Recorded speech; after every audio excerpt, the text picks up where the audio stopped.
இன்றைக்கான வீடியோ தாங்க வந்திருக்கு. வீடியோ வந்து சூப்பராக இருந்துச்சு அப்படின்னு தாங்க சொல்லணும். ஒரு பக்கம் பார்த்தா நம்ம எழிலும் சுடரும் ரொம்ப நெருங்கிட்டாங்க அப்படின்னு தாங்க சொல்லணும். அதாவது சேர்ந்து ராட்டினத்துலலாம் போக ஆரம்பிச்சிட்டாங்க. இன்னொரு பக்கம் பார்த்தா சுடரை வந்து தேடி வேலு ரொம்ப பக்கத்தில் நெருங்கிட்டாரு அப்படின்னு தாங்க சொல்லணும். அதை பார்க்குறப்ப நம்ம சேனலை மட்டும் மறக்காமல் லைக் அண்ட் சப்ஸ்கிரைப் மட்டும் பண்ணிடுங்க.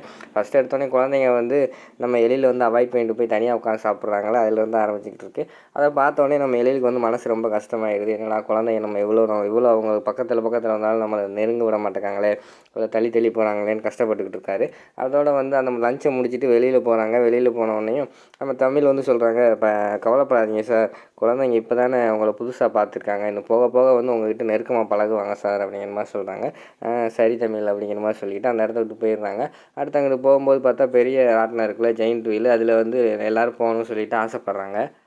அப்பா இதில் போகிறோன்னு எல்லாம் சொல்கிறாங்களே, ஏய் இது சின்ன பிள்ளைகளா இருக்கீங்க, நீங்களாம் அதில் போகக்கூடாது அப்படிங்கிற மாதிரி சொல்கிறாங்க. உடனே அவங்களுக்கு மூஞ்சியெல்லாம் சுருங்கிடுது. சார் ஒரு நாள் தானே சார் கூட்டு போங்க சார் அப்படிங்கிற மாதிரி சொல்கிறாங்க தமிழ். சரி இருங்க அப்படின்னு சொல்லிட்டு விறுவிறுன்னு போய் டிக்கெட் எடுக்க போயிடுறாங்க. போகிற நேரத்தில் பார்த்தா நம்ம மனம் வந்து கொஞ்சம் எரிச்சப்பட்டுக்கிட்டே இருக்கிற மாதிரி காட்டுறாங்க.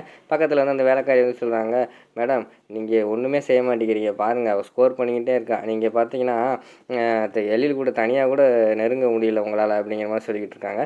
மனம் வந்து யோசிக்காங்க, ஆமாடி நீ சொல்கிறது சரிதான், நான் வந்து குழந்தைகளை கெடுக்கணும்னு நினச்சதில் வந்து நான் எழில மறந்துட்டேன், இனிமேல் எழில் கூடயே நான் இருக்க போகிறேன் அப்படிங்கிற மாதிரி யோசிச்சுக்கிட்டே இருக்காங்க. அந்த நேரத்தில் பார்த்தா டக்குன்னு டிக்கெட் வாங்கிட்டு வந்துடுறாரு எழில்.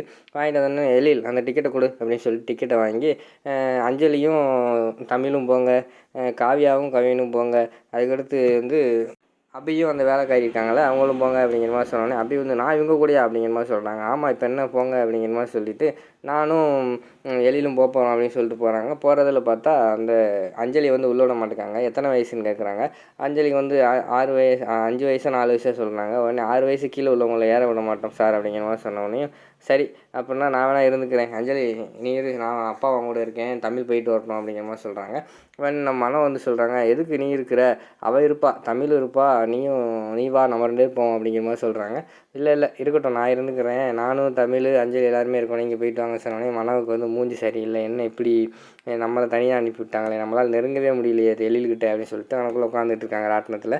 அடுத்து வந்து பக்கத்தில் வந்து ஒரு சின்ன ராட்டினம் மாதிரி இருக்குது. நம்ம அஞ்சலி வந்து சொல்கிறாங்க, தமிழ் அந்த ராட்டினத்துக்கு போமா அப்படிங்கிற மாதிரி சொல்கிறாங்க. சரி போவோம் சார், குழந்தை வந்து இந்த சின்ன ராட்டினத்தில் போக ஆசைப்படுது, வாங்க சார் போவோம் அப்படிங்கிற மாதிரி சொன்னோடனே அவங்க 3 பேர் அந்த இடத்த விட்டு போயிடுறாங்க. அதை பார்த்த உடனே மனோக்கு வந்து வயிறு எரிய ஆரம்பிச்சிருது.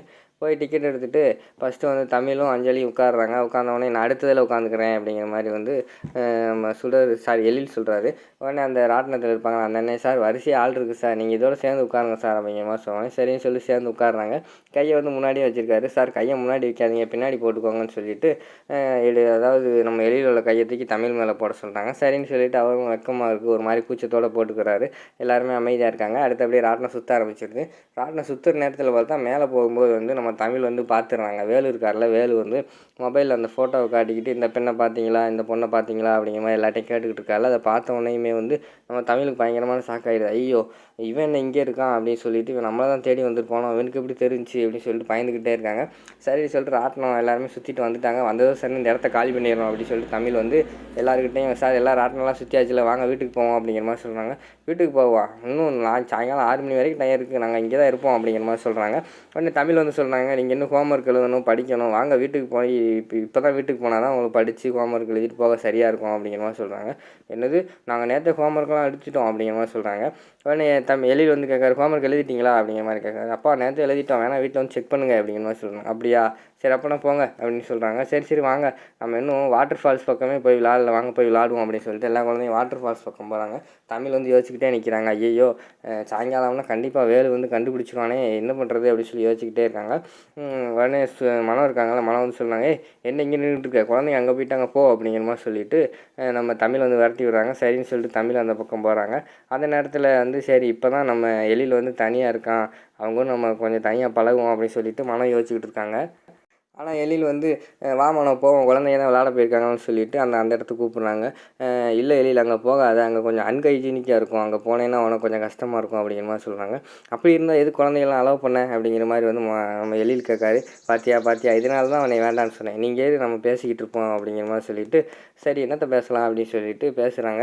மனம் வந்து சொல்கிறாங்க, நீயும் நானும் 8ஆவது படிக்கும்போது இதே மாதிரி ஒரு சுற்றுலா போனோம், எனக்கு பயமாக இருக்கும், அப்போ வந்து நான் கையை பிடிச்சிக்கிட்டே தான் இருப்பேன் தெரியுமா அப்படிங்கிற மாதிரி சொல்கிறாங்க. ஆமாம் அது வந்து ஒரு மறக்க முடியாத நாட்கள். பள்ளி பருவம் வந்து யாருக்குமே மறக்க முடியாது அப்படிங்கிற மாதிரி வந்து நம்ம எழில் சொல்லிக்கிட்டே இருப்பாங்க. அந்த நேரத்தில் பார்த்தா ஒரு டாக்டர் வந்து எழிலுக்கு கால் பண்ணிடுவாங்க. கால் பண்ண உடனேயும் ஐயோ டாக்டர் ரமேஷ் கால் பண்ணுறாரு, எதுவும் பிரச்சனையாக இருக்குமோ, இருமா நான் வந்துடுறேன் அப்படின்னு சொல்லிட்டு காலை எடுத்துகிட்டு பேச போவார். சார் நம்ம தனியாக பேச நினைக்கிறப்ப பூரா ஏதாவது ஒரு பிரச்சனை வந்துடுது அப்படிங்கிற மாதிரி யோசிச்சுக்கிட்டே இருக்காங்க. ஐயோ நம்ம எழில் கூட இருக்கிறத நினச்சிட்டு அந்த குழந்தைகளை மறந்துட்டோம். உடனே அந்த ரவுடிக்கு ஃபோன் போட்டு என்ன ஏதுன்னு பார்ப்போம் அப்படின்னு சொல்லிட்டு அந்த ரவுடிக்கு கால் பண்ணி குழந்தைங்கள்லாம் வாட்டர் ஃபால்ஸ் பக்கம் தான் இருக்காங்க, அவன் கதையை முடிச்சிரு அப்படிங்கிற மாதிரி சொல்கிறாங்க. சரிம்மா நானும் அந்த வாட்டர் ஃபால்ஸ் பக்கம் தான் இருக்கேன், நான் அவன் கதையை பார்த்துக்கிறேன் அப்படிங்கிற மாதிரி சொல்லிகிட்டு இருக்காரு அந்த ரவுடி. சரின்னு சொல்லிவிட்டு நம்ம கவின் இருக்கார்ல, அவர் தனியாக வந்து அந்த வாட்டர் ஃபால்ஸில் வந்து ஒரு இடத்துல குளிச்சுக்கிட்டு இருக்கிற மாதிரி காட்டுறாங்க. நம்ம ரவுடி அந்த உடனே இவனு இந்த தண்ணிக்குள்ளே வச்சு அமிக்கிறோம் அப்படிங்கிற மாதிரி நினச்சிட்டு சட்டையெல்லாம் கலட்டிட்டு தண்ணிக்குள்ளே குதிக்க போகிற மாதிரி காட்டுறாங்க. இந்த பக்கம் பார்த்தா நம்ம தமிழ் வந்து நின்று யோசிச்சுக்கிட்டே இருக்காங்க. ஐயோ எழில் வேலு வேறு இங்கே வந்துட்டானே, எப்போ என்ன செய்வான்னு தெரியாதே அப்படிங்கிற மாதிரி யோசிச்சுக்கிட்டே இருக்கிற மாதிரி காட்டுறாங்க. அதோட பார்த்திங்கன்னா அந்த எபிசோடே முடிச்சிடுறாங்க.